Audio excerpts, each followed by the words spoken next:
தமிழ்நாடு அரசியல் களம் அடுத்த கட்டத்துக்கு போயிருக்கு. என்னன்னு பார்த்தீங்க அப்படின்னா, தாவேக்கா தலைவர் விஜய்க்கு தற்போதைய சூழலில் பதவி பிரமாணம் செய்து வைக்க ஆளுநர் அர்லேக்கர் மறுத்துவிட்டதாக தகவல். பெரும்பான்மை இருக்கிறது என நிரூபித்தால் மட்டுமே விஜய்க்கு முதலமைச்சராக பதவி பிரமாணம் செய்து வைக்க முடியும் அப்படின்னு சொல்லியிருக்காங்க.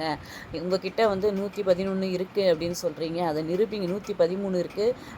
அது மொத்தமாக வந்து நீங்கள் எந்த கட்சியிலேருந்து இது பண்ணி நீங்கள் நிரூபிக்க போகிறீங்க, அந்த இதை சொல்லுங்கள். நான் அடுத்த நிமிஷமே உங்களுக்கு பதவி பிரமாணம் செஞ்சு வைக்கிறேன் அப்படின்னு சொல்லி 2வது முறை போனப்பவும் வந்து அவர் அதையே சொல்லியிருக்காரு. ஆனால் வந்து ஆளுநர் இன்னும் அழைக்கலையே அப்படின்ற ஒரு இதில் பார்த்திங்கன்னா, இவங்க உச்சநீதிமன்றத்துக்கு போகிறதுக்கான சட்ட ஆலோசனைகளையும் வந்து கேட்டுட்ருக்கிறதா ஒரு பக்கம் சொல்கிறாங்க. இன்னொரு பக்கம் ராகுல் காந்தியே வந்து வழக்கறிஞரோட பரிந்துரைச்சிருக்காரு. இது மூலிமா பார்த்திங்க அப்படின்னா, அங்கே போயிட்டு உச்சநீதிமன்றத்தில் இது தொடர்பாக வழக்கு தொடரலாம் அப்படின்னும் ஆலோசனை நடந்துக்கிட்டு இருக்கு. சட்ட விதிகளின்படி பதவி பிரமாணம் செய்து வைத்து பெரும்பான்மை நிரூபிக்க குறிப்பிட்ட அவகாசம் வழங்கணும், இதுதான் அப்போ மரபுன்ற மாதிரி அவங்க பேசிகிட்டு இருக்காங்க. இன்னொரு பக்கம் பார்த்திங்க அப்படின்னா, சென்னை பட்டினப்பாக்கம் இல்லத்தில் சட்ட வல்லுநர் விஜய் தீவிர ஆலோசனை. ஆட்சி அமைக்க உரிமை கோருதல் தொடர்பாக ஆளுநர் 2 முறை சந்தித்ததும் இன்னும் அழைப்பு வரல. அடுத்த கட்ட நகர்வுகள் குறித்து தாவேக்கா நிர்வாகிகள் உள்ளிட்டோருடன் ஆலோசனைன்னு சொல்கிறாங்க.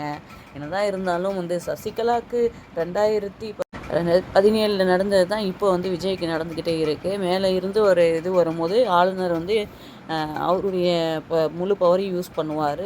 மத்திய அரசு என்ன சொல்லுதோ அதை யூஸ் பண்ணி, அதுதான் வந்து விஜய்க்கும் நடந்துக்கிட்டு இருக்கு. அவங்களுக்கு ஏதோ ஒரு இது இருக்குது. அதே போல் இன்னொரு பக்கம் புதுச்சேரி விடுதிக்கு அதிமுக எம்எல்ஏக்கள் போயிருக்காங்க. OS மணியன், CV சண்முகம், வேலுமணி எல்லாருமே அங்கே இருக்காங்க. எடப்பாடியாரும் அங்கே வருவார். எல்லாரும் ஒரே ஒற்றுமையாக தான் இருக்காங்கன்னு இன்னொரு பக்கம் சொல்கிறாங்க. இன்னொரு பக்கம் பார்த்தீங்க அப்படின்னா, KP முனுசாமி வந்து அதிமுக என்றைக்குமே தாவேக்காக்கு ஆதரவு தராதுன்னு சொல்லியிருக்காங்க.